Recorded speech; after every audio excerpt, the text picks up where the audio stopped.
بآيات من القرآن. Assalamualaikum warahmatullahi wabarakatuh. Alhamdulillah wassalatu wassalamu ala Rasulillah sallallahu alaihi wasallam. La haula wala quwata illa billah. Rabbi shrah li sadri wa yassir li amri wahlul 'uqdatam min lisani yafqahu qawli. Allahumma arinal haqqa haqqan warzuqna ittiba'ah wa arinal batila batilan warzuqna jitinabah. Amma ba'du. Segala pujian dan syukur kita di pagi hari ini kita haturkan, kita panjatkan kepada Rabbuna Azza wa Jalla. Alhamdulillah bi ni'matihi tatimmu salihah. Salawat beserta salam mari sama-sama kita hadiahkan untuk kekasih kita bersama. Dialah kekasih Allah, Sayyidina Muhammad Rasulullah sallallahu alaihi wasallam. Amma ba'du. Masyiral muslimin wal muslimat, hamba-hamba Allah yang kami muliakan. Al-qari'atu mal qari'ah wa ma adraka mal qari'ah. Yauma yakunun nas kal farashil mabthus wa takunul jibalu kal 'ihnil manfush. Ini yang ada dalam Al-Qur'an. Al-qari'ah, terjadi hantaman besar, suara menggelegar yang teramat sangat menakutkan di langit. Wa ma adraka mal qari'ah. Apakah itu suara besar, hantaman yang sangat besar, suara menggelegar yang teramat sangat menakutkan di langit? Wa ma adraka mal qari'ah. Apakah itu suara besar, gelegar yang teramat sangat menakutkan di langit? Yauma yakunun nas kal farashil mabthuth. Pada hari itu manusia seperti anai-anai yang berterbangan. Wa takunul jibal kal 'ihnil manfush, dan gunung-gunung seperti kapas yang ditiup.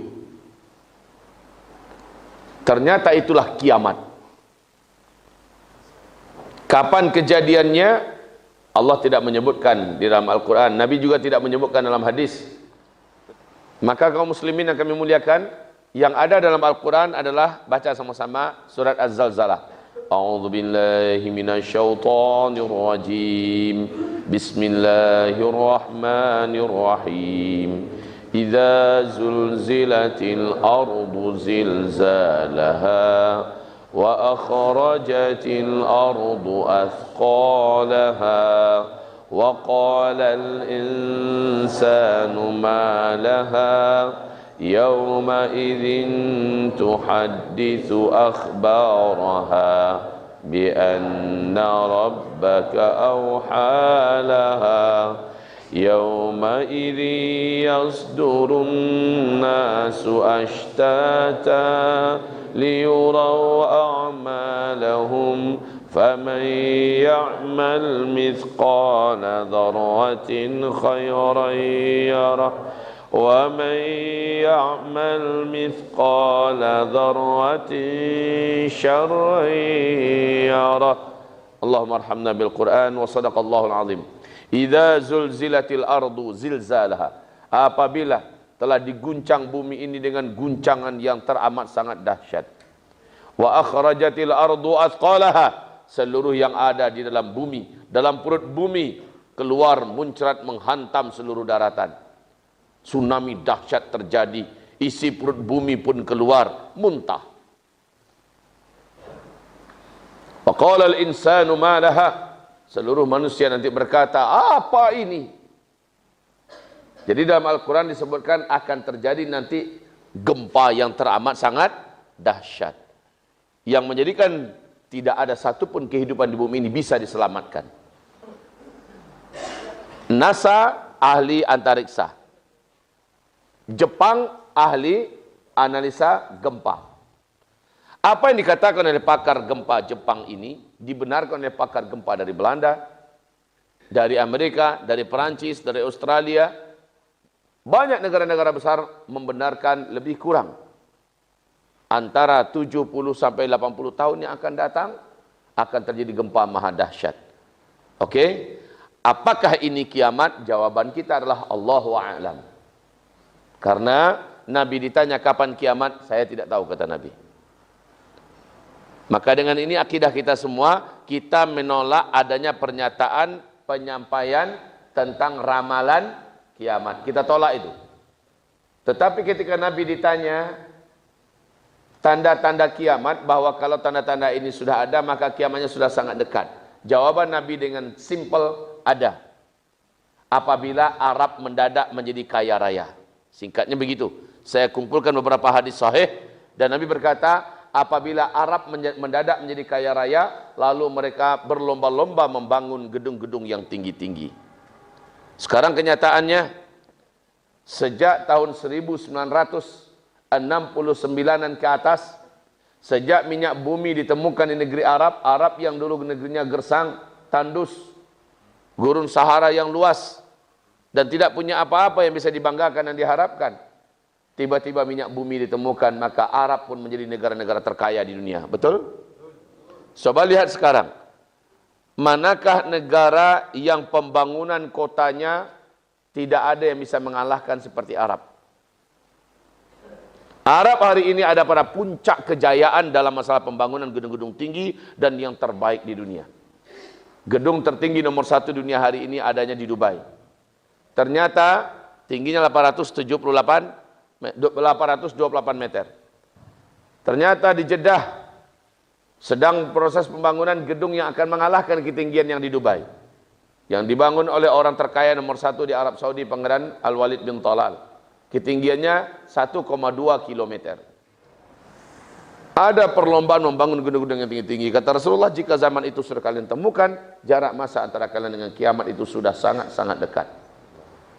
Nah, kaum muslimin yang kami muliakan, mungkin ada di antara kita yang bertanya-tanya, Ustaz, kami dengar ada hadis yang mengatakan begini, benar enggak ya Ustaz? Selama di bumi ini masih ada orang yang mengenal Allah dan beriman kepada Allah, masih bisa melafazkan kalimat Allah, Allah masih tunda lagi kiamat ini 40 tahun lagi.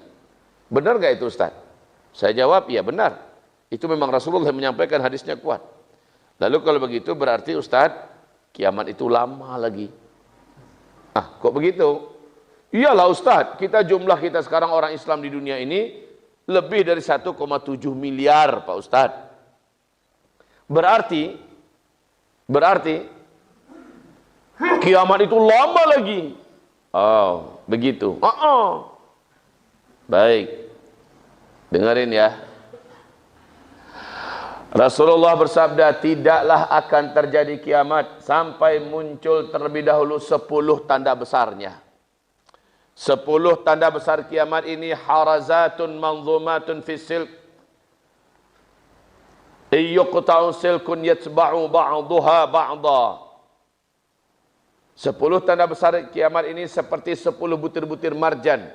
Satu butir marjan ini berlobang di bawahnya tembus sampai ke atas, dapat dimasukkan seutas tali. Maka antar satu butir marjan dengan butir marjan yang lain terhubung oleh tali di tengah-tengahnya. Lalu di bagian bawah, butiran-butiran yang terhubung dengan tali ini, di bawahnya tali tersebut dikasih simpul. Akhirnya tertahanlah butiran-butiran tersebut. Yuqta'u silk. Ketika simpul itu digunting, simpul itu diputus, maka apa yang terjadi, Bu? Meluncurlah butiran marjan yang pertama di bawah, ya. Yang kedua bagaimana, Pak? Menyusul? Pakai lambat atau cepat? Langsung atau tersekat? Langsung. Jangan berpikir jarak pertama kedua itu pakai ribuan tahun pula, atau pakai ratusan tahun, puluhan tahun, tidak. Kalau yang kedua sudah keluar, yang ketiga gimana? Iya, seperti itu. 10 tanda besar kiamat. Nah, kita umat Islam hanya diizinkan oleh Allah menyaksikan tanda besar kiamat sampai yang ke-7 saja. Izinkan saya menulis di whiteboard kita. Ada 10 tanda besar kiamat. Kita hanya menyaksikan tanda besar kiamat yang ke-7. Yang pertama, tanda besar kiamat yang pertama, yaitu bumi gelap gulita selama 40 hari 40 malam. Allah menyebutkan dalam Al-Quran nama gelap gulita itulah dukhan. Karena asap dan kabut bersatu. Tidak bisa dibedakan kapan siang dan kapan malam. Tidak ada bagian bumi ini yang bisa ditembus oleh cahaya matahari. Ini yang pertama, dukhan. Yang kedua, setelah dukhan, paling lama jaraknya hanya 3 tahun. Inilah fitnah terbesar yang pernah ada di muka bumi. Yaitu Allah munculkan Dajjal ke tengah-tengah manusia. 2/3 manusia nanti akan sujud menyembah Dajjal. Dan yang paling banyak menjadi penyembah Dajjal dari umatku, kata Nabi, adalah kaum wanita. Kemudian Dajjal hanya 1 tahun, 2 bulan, 2 minggu. Dajjal pun berakhir. Di tangan tanda besar kiamat yang ketiga, yaitu Allah turunkan ke muka bumi Nabi Isa alaihi salam. Nabi Isa membunuh Dajjal dan menghilangkan agama Yahudi selama-lamanya. Dan Nabi Isa mengajak seluruh orang Kristen kembali ke dalam agama yang benar, itu agama Islam. Maka manusia pun di muka bumi berbondong-bondong masuk ke dalam Islam. Hilanglah selama-lamanya Yahudi dan Nasrani. Baik, dan semua kejahatan di muka bumi oleh Nabi Isa dan Imam Mahdi dihilangkan sehilang-hilangnya. Tidak ada lagi peperangan, tidak ada lagi pembantaian, tidak ada lagi kejahatan, tidak ada lagi kezaliman dan sebagainya. Tak lama setelah Nabi Isa membunuh Dajjal, tanda besar kiamat yang keempat pun muncul. Ini adalah akhir segala kejahatan. Setelah itu tidak ada lagi kejahatan setelah ini. Apa? Yaitu terwujudnya surat Al-Kahfi ayat yang ke-96 sampai 100. Yaitu makhluk dari keturunan Nabi Adam juga yang bernama Ya'juj dan Ma'juj. Ini kerjanya membantai ke sana kemari. Dengan doa Nabi Isa, Allah musnahkan Ya'juj dan Ma'juj. Kemudian setelah Ya'juj dan Ma'juj binasa, tanda besar kiamat yang kelima. Tanda besar kiamat yang kelima, matahari Allah terbitkan dari sebelah barat. Saya persingkat saja dengan MTB. Dan terbitnya hanya 1 kali. Setelah diawali dengan malam yang panjang, seperti 3 malam berturut-turut. Kemudian baru besoknya matahari terbit dari sebelah barat. Hadis ini sahih, riwayat Imam Muslim. Akan tetapi matahari itu hanya setengah hari saja dia muncul. Dan Allah perintahkan matahari kembali tenggelam seperti biasa dari barat. Dan besoknya normal, terbit dari sebelah timur kembali. Jadi ada teori nanti matahari akan selalu terbit dari barat. Keliru itu, salah. Yang benar dari hadis sahih Muslim hanya 1 kali saja. Dan itu hanya setengah hari. Besoknya setelah terbit normal dari arah timur, langsung terjadi tanda besar kiamat yang ke-6. Dan ini Allah sebutkan dalam Al-Quran. Surat An-Naml ayat 82. Yaitu binatang yang bernama Dabbatul Ardi dari perut bumi Allah munculkan. Di 3 tempat berbeda-beda. Binatang ini binatang bertubuh besar, bertangan banyak, berkaki banyak, membawa tongkat Nabi Musa dan cincin Nabi Sulaiman. Binatang ini bisa berbicara dengan bahasa manusia mana saja. Ya, setelah misi binatang ini selesai, barulah tanda besar kiamat yang ke-7. Nah ini ya, tanda besar kiamat yang ke-7, kita hanya diizinkan oleh Allah menyaksikan sampai di sini saja. Ini adalah finish. Kenapa finish Ustadz? Apanya yang finish? Ini dia. Tanda besar kiamat yang ke-7, angin lembut yang berbau wangi kesturi. Angin ini sejuk, angin lembut, sejuk, berbau wangi kesturi. Bertiup dari sebelah timur, kata Rasulullah. Di hadis yang lain dari negeri Yaman. Angin ini ternyata bukan sembarangan angin. Dengan cepat membungkus bumi. Ternyata angin ini adalah angin kematian. Angin kematian.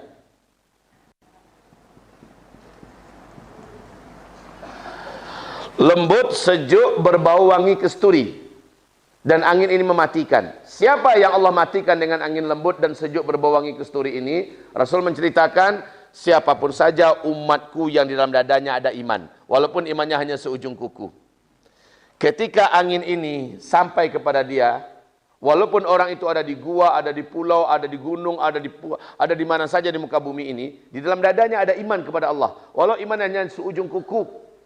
Maka ketika angin lembut itu terkena mengenai dirinya, terhirup olehnya, di tempat itu, saat itu juga dia langsung tergeletak meninggal dunia. Serentaklah satu muka bumi, orang-orang Islam yang ada iman meninggal dunia.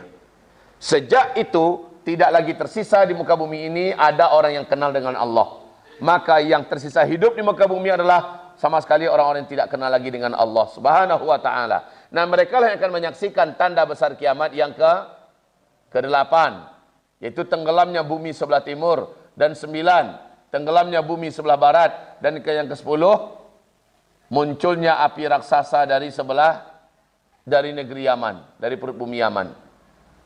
Mereka yang menyaksikan tanda besar kiamat yang ke-8, 9, dan ke-10. Untuk informasi buat Bapak Ibu, di Yaman, fenomena alam yang semakin menakutkan hari ini, telah ditemukan ada sebuah kawasan itu panas, Pak. Ketika didekati ternyata ada lubang-lubang, buka saja YouTube nanti, lubang-lubang yang di dalamnya ada api. Di dalamnya ada api. Kalau dimasukkan seekor anak lembu, sebentar saja dikeluarkan lagi, udah masak jadi sate. Jarak 5 meter ada lagi lubang, jarak 10 meter ada lagi lubang, 50 meter ada lubang. Sekarang kawasan itu makin luas api di dalamnya. Para pakar dan ahli bumi mengatakan belum mengetahui mereka sejauh mana potensi api yang ada di dalam perut bumi Yaman ini. Tapi bagi saya, selaku peneliti hadis-hadis akhir zaman, saya mengatakan Allah telah mempertontonkan kepada umat manusia di muka bumi bahwa tanda besar kiamat yang ke-10, pemanasannya telah Allah mulai untuk terjadi nanti. Baik kaum muslimin yang kami muliakan, kalau ini adalah finish, maka startnya adalah di sini.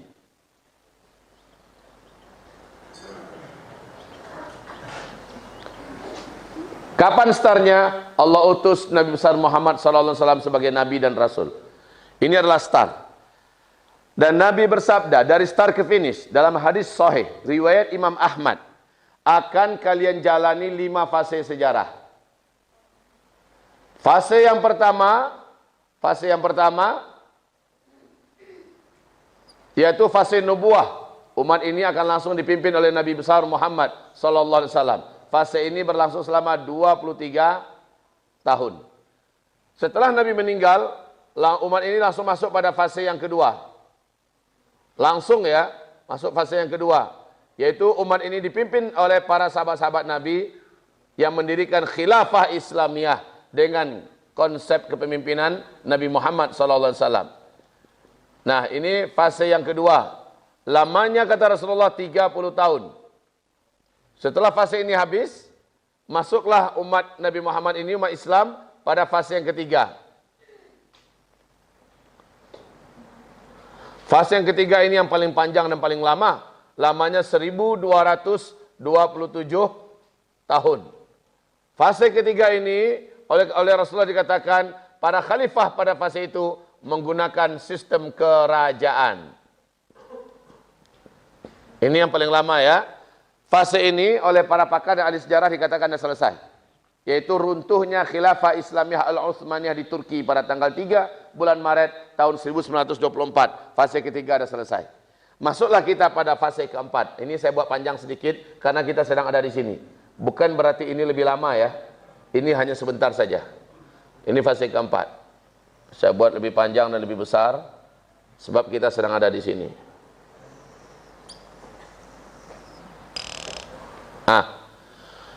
Ternyata tanda besar kiamat yang pertama, kedua, ketiga, dan keempat ada di penghujung fase keempat ini. Fase kita sekarang.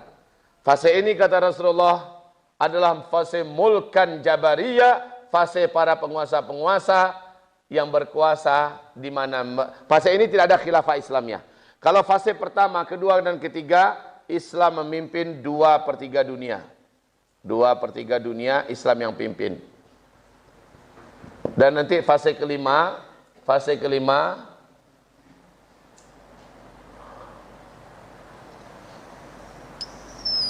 Islam akan kembali memimpin seluruh dunia. Ini 100% nanti. 100% bumi ini akan dipimpin kembali oleh Islam dengan sistem khilafah Islamiyah. Metode kenabian kata Rasul sallallahu alaihi wasallam. Dan ini juga Allah pastikan dalam Al-Quran surat An-Nur surat 24 ayat 55. Jadi ini sebuah keniscayaan. Pasti terakhir nanti akan tegak kembali khilafah Islamiyah dengan konsep kenabian. Al-Quran surat An-Nur ayat 55. Baik. Nah kita sekarang ada di sini sekarang. Fase kediktatoran, mulkan jabarian. Pada fase ini kata Rasulullah, Islam benar-benar diperangi dan dimusuhi dan kaum muslimin dizalimi pada fase ini. Di seluruh dunia. Benar apa tidak nih? Terasa apa tidak ya? Kita berarti sedang ada di sini sekarang. Baik, inilah dia fase kediktatoran. Nah, tapi Bapak Ibu, kabar gembira buat kita semua. Insya Allah, fase ini tak akan lama. Tidak akan lama. Kisarannya lebih kurang hanya 100 tahun saja. Fase ini. Maaf. Ayo kita lihat, ini berakhir fase ketiga tahun berapa?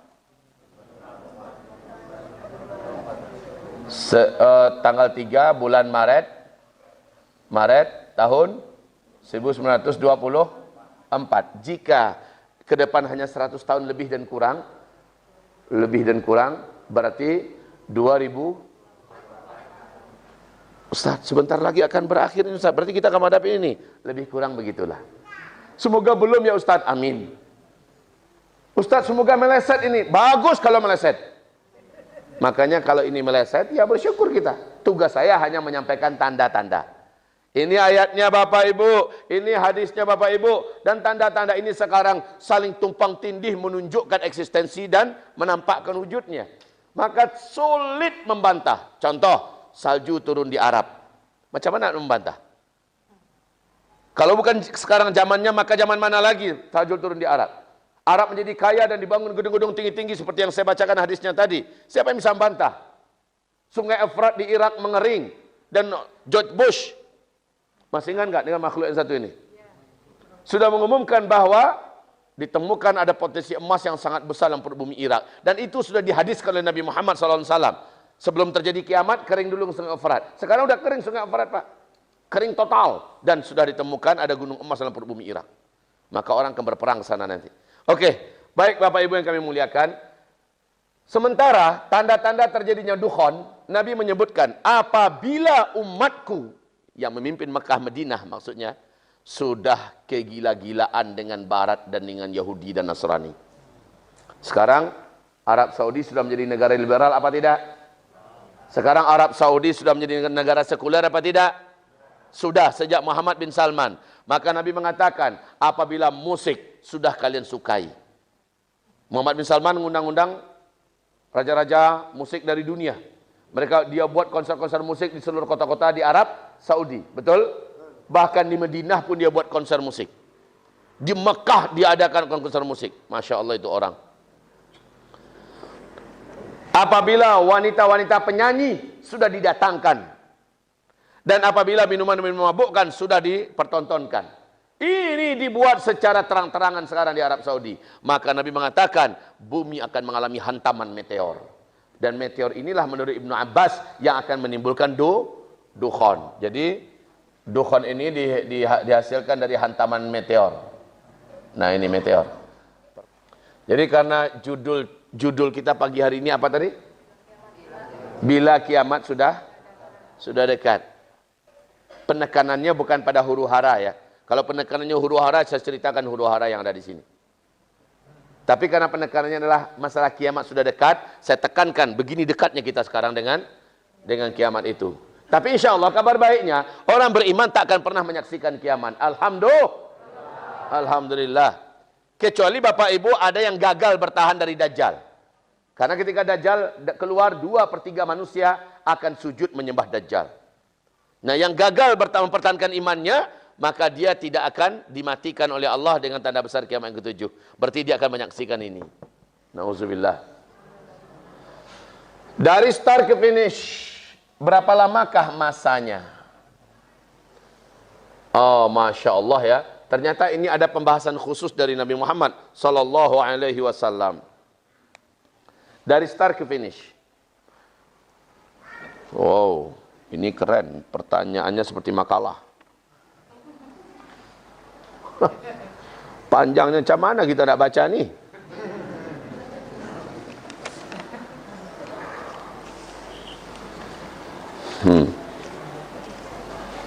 Kalau kita suruh yang bertanya langsung bertanya. Yang susah itu Pak, mukadimahnya pun panjang. Perkenalkan Pak Ustadz, saya adalah dari Anu, saya kerjanya Anu, kemudian saya punya kebiasaan Anu. Jadi panjang pula, disuruh buat pakai tulisan, seperti makalah bisa buat koran kita. Baik, berapa lama dari start ke finish? Wahai Bapak Ibu yang kami muliakan, Rasulullah SAW mengeluarkan kata-kata dari hawa nafsunya, dari pendapatnya atau dari wahyu. Wa ma yantiqu 'anil hawa in huwa illa wahyu yuha. Semua yang dikatakannya adalah wahyu yang diwahyukan. Dan dalam hal ini dalilnya tidak ada dalam Al-Qur'an. Tidak ada dalilnya dalam Al-Qur'an, tapi dalilnya adalah di dalam hadis. Nah, hadis itu ada punya tingkatan-tingkatan. Hadis yang tertinggi nama tingkatannya adalah hadis mutawatir. Kekuatan riwayat hadis mutawatir ini sama dengan kekuatan riwayat Al-Quranul Karim. Yang mengingkari hadis mutawatir, murtad dan kafir. Di bawah hadis mutawatir, namanya hadis ahad. Hadis ahad. Ya. Nah, hadis ahad ini Bapak Ibu, ini ada 3 level.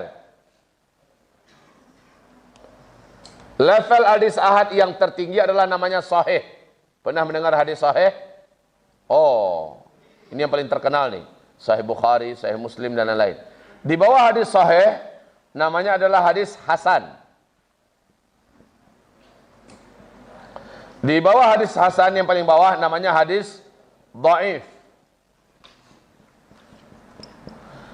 Ketiga level hadis ahad ini masih dianggap dan diakui oleh seluruh ulama-ulama Ahlus Sunnah wal Jamaah, khususnya para pakar hadis, masih dikatakan sebagai perkataan Rasulullah yang mulia sallallahu alaihi wasallam. Nah, kajian tentang berapa lama dari start ke finish atau kajian tentang umur umat Islam, ternyata kajian ini dalilnya bukan dari Al-Qur'an tapi dari hadis, dan hadisnya adalah hadis ahad dan levelnya adalah level hasan li ghairih dan dhaif. Ustaz, kalau itu adalah hadisnya dhaif, untuk apa Ustaz bacakan di depan kita? Untuk apa Ustaz jelaskan?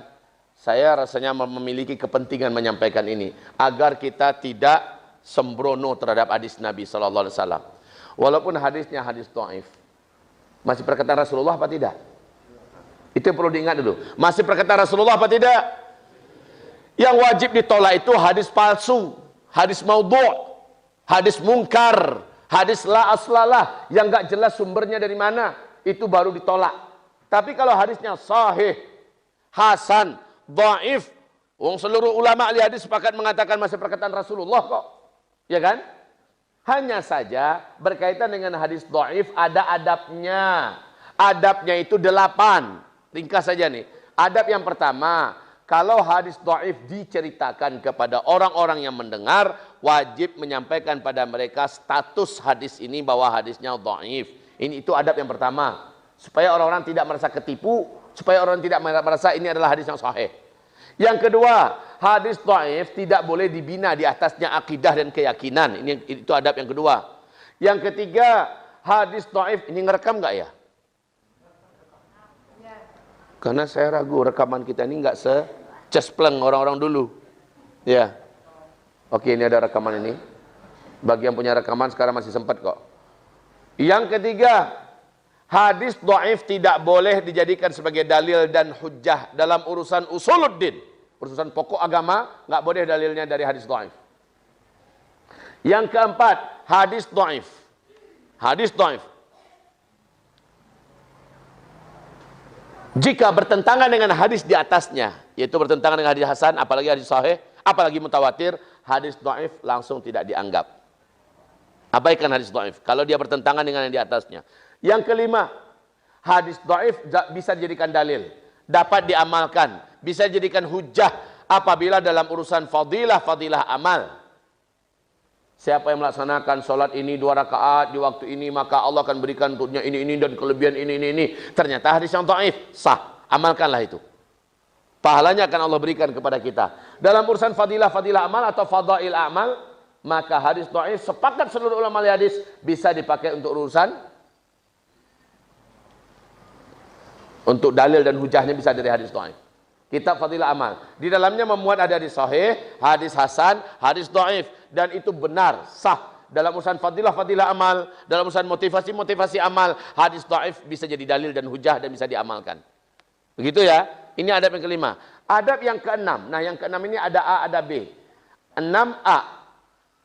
Karena hadis dhaif ini adalah masih perkataan Rasulullah SAW, maka menurut firman Allah dalam Al-Quran, surah Al-Hujurat ayat 1 dan ayat 2, perkataan Rasulullah wajib lebih ditinggikan daripada perkataan manusia mana saja di bumi ini.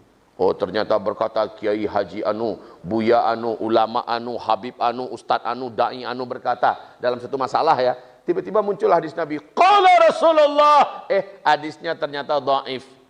Maka sepakat seluruh ulama ahli hadis mengatakan, semua perkataan manusia yang tadi, Habib, Kiai, Ustadz, Da'i, Ulama, siapa saja langsung tidak dianggap, dan yang didengar adalah qala Rasulullah tadi. Rasulullah berkata, walaupun hadisnya dhaif. 6B, hadis dhaif karena masih perkataan Rasulullah wajib tetap dihormati dan dimuliakan. Karena masih perkataan Rasulullah. Nah, oke. Adab yang ketujuh. Kalau hadis dhaif bercerita tentang sesuatu yang gaib, yang nanti akan terjadi. Selama itu belum terjadi, cukupnya hanya sekedar didengar dan diketahui dan muliakan hadis itu. Tanpa diyakini. Tapi kalau udah terjadi, langsung diyakini dan hadis itu naik statusnya ke sahih. Terakhir, kalau hadis dhaif yang berbicara tentang satu tema, tiba-tiba hadis ini ditopang oleh hadis dhaif yang lain, yang sumbernya juga banyak, jalur riwayatnya berbeda-beda, juga dhaif, maka dia menjadi kuat dan naik setingkat ke atasnya menjadi hasan li ghairi. Nah, ini yang terjadi dalam pembahasan start dan finish ini. Perhatikan baik-baik kembali. Apa kata Rasulullah dari hadis dhaif dan hasan li ghairi? Rasulullah bersabda sallallahu alaihi wasallam, umur umatku dari start ke finish, dari beliau Allah utus sebagai nabi dan rasul di usia 40 tahun sampai terjadinya tanda besar kiamat yang ketujuh. Umur umatku adalah umur umat Yahudi dikurangi dengan umur umat Nasrani. Dalam sejarah, umur umat Yahudi oleh para pakar sejarah diambil dari Nabi Musa diutus sampai ke Nabi Isa. Itu umur umat Yahudi. Dalam sejarah 2000 tahunan. Dikurangi dengan umur umat Nasrani. Umur umat Nasrani dari Nabi Isa diutus sampai ke Nabi Muhammad SAW. 600 tahun. Jadi berapa? 2000 kurang 600? 1400 tahun. Tentu saja Nabi maksud adalah tahun Hijriah ya. Ini baru satu riwayat. Ustaz, habis ya? Finish. Berakhir orang Islam. Sementara ini 1400 Ustaz. Udah kebablasan ini Pak Ustaz. Belum, ini kan baru satu kelompok riwayat. Di kelompok riwayat yang lain masih dari Abu Daud, dan ini lebih kuat karena jalur riwayatnya sangat banyak. Maka naiklah statusnya menjadi hasan li ghairi. Apa kata Rasulullah? Umur umatku sejak dari start ke finish ya, umur umatku di sisi Allah hanya 1 hari saja.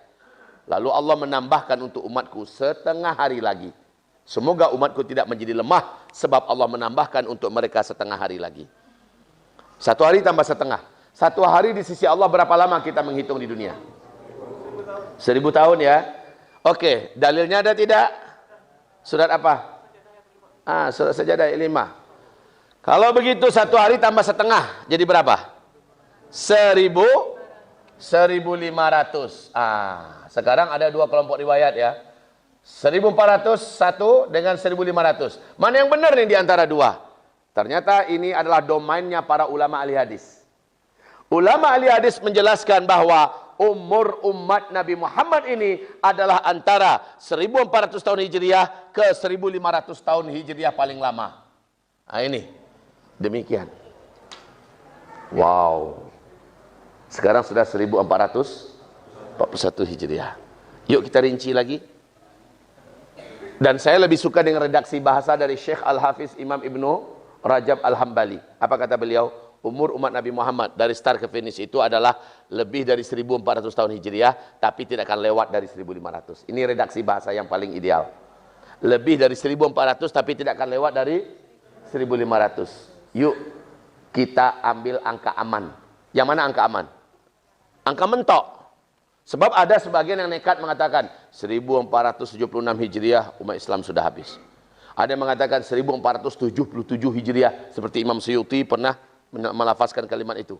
Ada yang mengatakan 1482 Hijriah. Maka yang macam-macam ini kita tepis sajalah semuanya dan kita ambil angka aman saja, 1500. Oke, sekarang yuk kita berhitung. Tahun berapa Hijriah sekarang?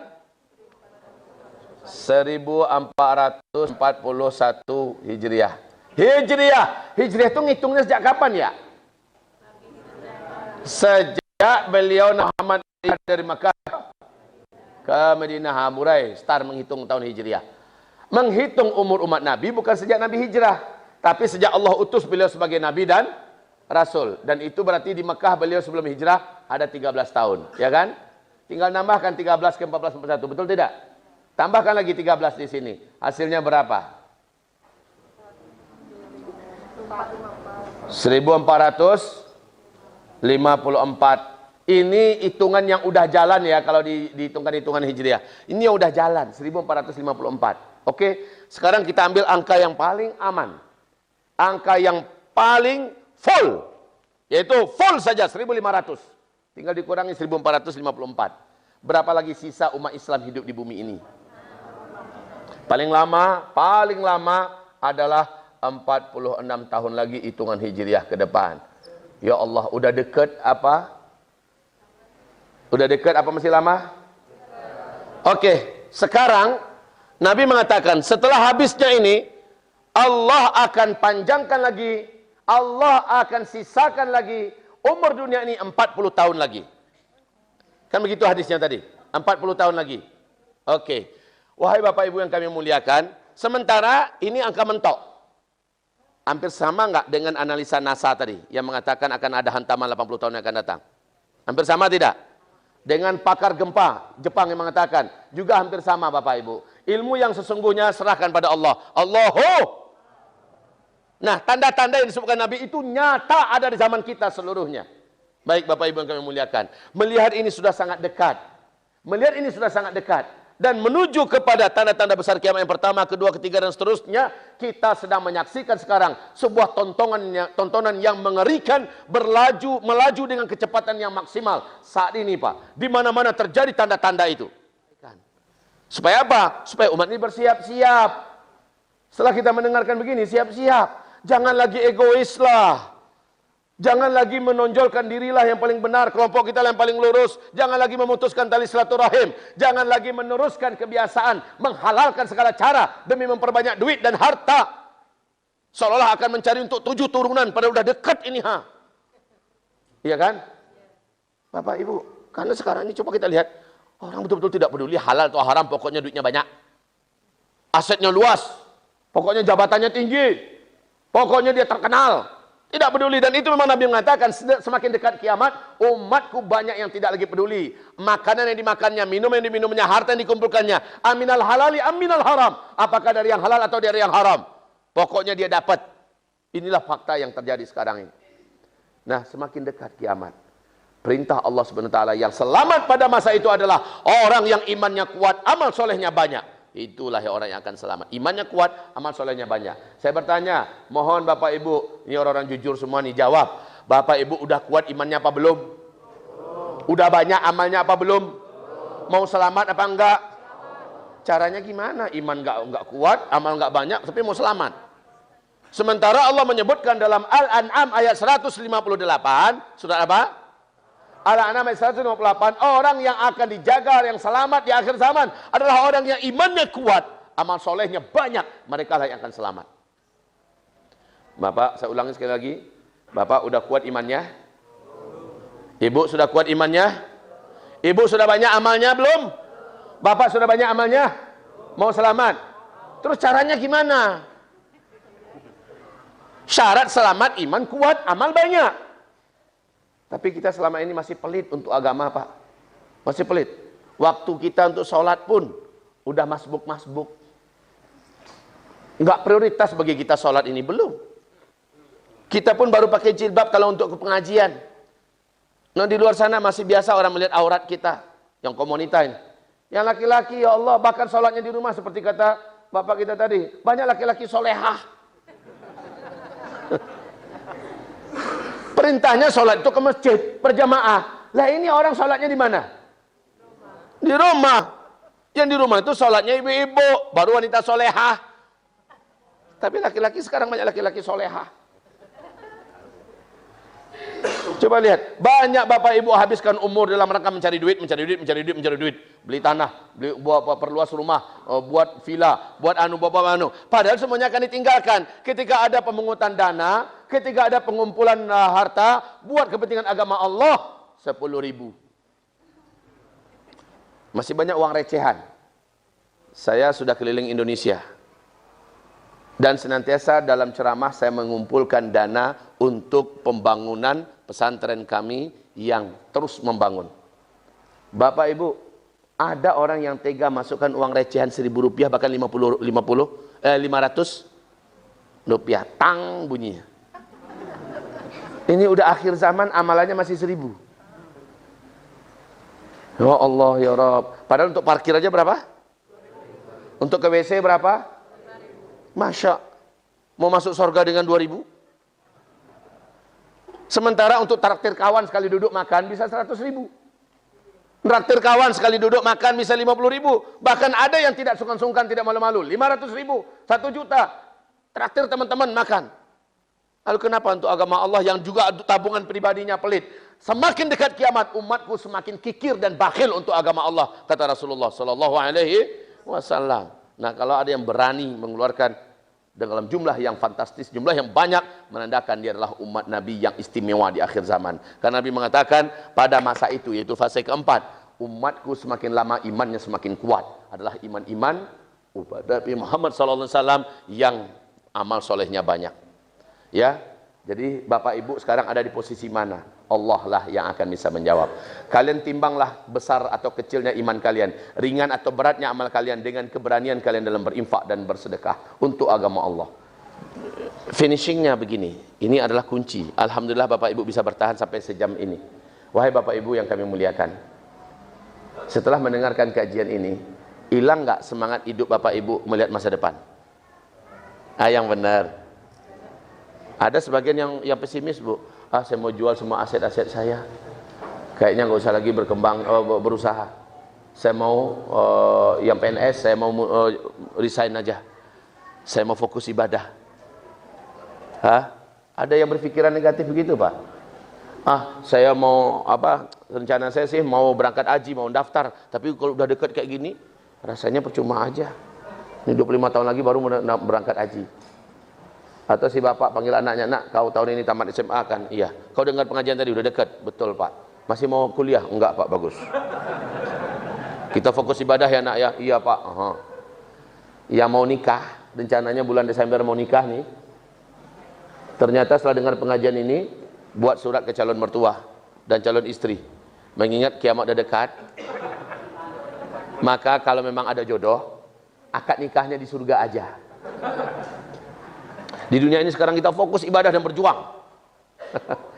Jangan begitu Pak, Ibu. Kesimpulan kita adalah apa kata Rasulullah?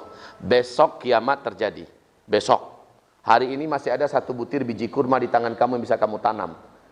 Tanam kata Rasulullah. Loh, apa Rasul tuh nggak tahu ya? Kalau biji kurma hari ini ditanam, 4-5 tahun yang akan datang baru mulai berbuah. Sementara besok udah mau kiamat, Nabi tetap menyuruh tanam. Artinya apa? Sedekat apapun huru-hara bencana musibah petaka-petaka besar akhir zaman, tanda-tanda besar akan terjadi, sehingga investasi pengembangan usaha semacamnya sudah tidak memungkinkan lagi, ya, harta yang ada juga sudah tidak berguna. Sedekat apapun, perintah Nabi adalah hari ini apa yang bisa kamu lakukan bermanfaat untuk 20-30 tahun yang akan datang, tapi startnya mulai hari ini. Lakukan hari ini. Begitu. Lakukan hari ini. Baik Bapak Ibu, ya begitu. Sedekat apapun, apa hari ini yang bisa bermanfaat kita kerjakan hari ini Pak. Kerjakan walaupun hasilnya 20-30 tahun yang akan datang. Karena Allah tidak akan bertanya apa hasilnya. Yang Allah tanya apa yang kamu buat. Apa yang sudah kamu gores prestasinya. Yang sudah kamu lakukan. Maka apapun hal yang bermanfaat dari sekarang bisa dibuat. Buat! Selama itu bermanfaat buat dunia, buat agama, buat bangsa, maka lakukanlah. Ya Bapak Ibu, tirulah para sahabat. Sahabat-sahabat sedang mendengarkan bahwa begitu dekatnya kiamat terjadi, bahwa mereka yang dimaksud yang akhir zaman, semangat mereka membara untuk melakukan apapun yang paling berguna, bermanfaat buat hidup dunia mereka, buat agama mereka, dunia dan akhirat. Masya Allah. Dan mereka total akhirnya. Maka Islam dengan cepat maju dan jaya di zaman Rasulullah dan para sahabat ini, karena para sahabat yakin, udah mau kiamat kok, ngapain juga saya berleha-leha, ngapain juga saya menyanyiakan waktu. Yang biasa melakukan yang salah-salah, stop, berubahlah kepada yang soleh-soleh. Ya, kepada yang biasanya selama ini masih berleha-leha, stop, manfaatkan setiap menit dan jamnya untuk memperbanyak amal soleh. Udah dekat loh segala petaka dan huru hara.